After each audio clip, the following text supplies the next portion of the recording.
The Tiny Seed by Eric Carle.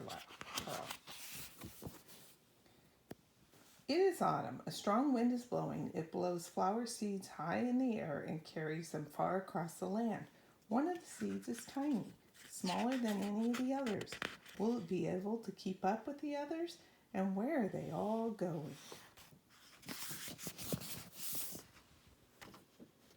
One of the seeds flies higher than the others. Up, up it goes. It flies too high, and the sun's hot rays burn it up. But the tiny seed sails on with the others.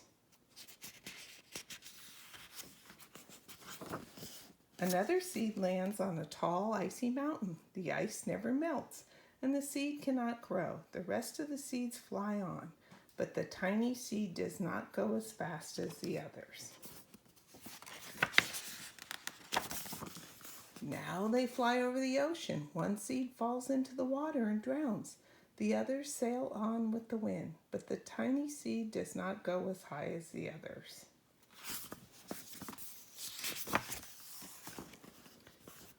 One seed drifts down into the desert. It is hot and dry, and the seed cannot grow. Now the tiny seed is flying very low, but the wind pushes it on with the others. Finally, the wind stops, and the seeds fall gently down on the ground. A bird comes by and eats the seed. The tiny seed is not eaten. It is so small that the bird does not see it. It's now winter.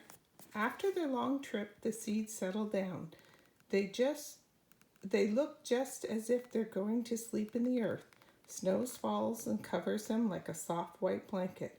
A hungry mouse also lives on the ground and eats the seeds for his lunch.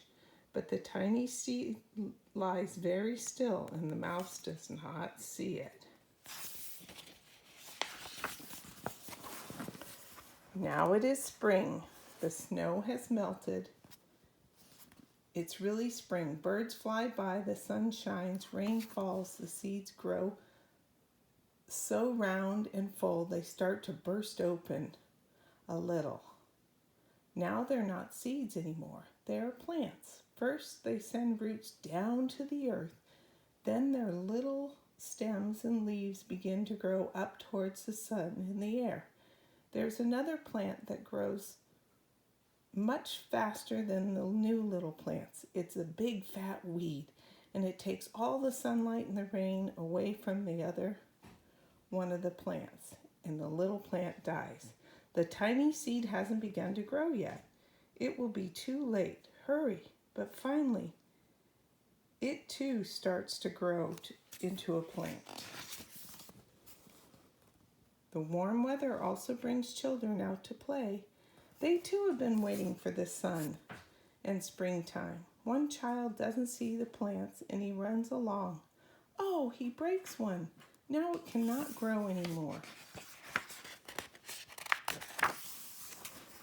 The tiny plant that grew from the very tiny seed is growing fast, but its neighbor is growing even faster. Before the tiny plant has 3 leaves, the other plant has 7. And look, a bud, and now even a flower. But what is happening? First there are footsteps, then a shadow looms over them, and a hand reaches down and breaks off the flower. A boy has picked the flower to give to his friend. It is summer. Now the tiny plant from the tiny seed sits all alone. It grows on and doesn't stop. The sun shines on it. The rain waters it. It has many leaves. It grows taller and taller. It is taller than the people. It is taller than the trees. It is taller than the house. And now a flower grows on it. People come from far and near to look at the flower. It is the tallest flower they have ever seen. It is a giant flower. All summer long, the birds and the bees and the butterflies come visiting. They've never seen such a big and beautiful flower. Now it's autumn again. The days grow shorter, the nights grow cooler, and the wind carries yellow and red leaves past the flower. Some petals drop from the giant flower. They sail along with the bright leaves and land down on the ground. The wind blows harder. The flower has lost almost all its petals. It sways and bends from the wind, but the wind grows stronger and shakes the flower. Once more the wind shakes the flower, and it's time the flower seed pod opens. Out come many tiny seeds that quickly sail far away into the wind.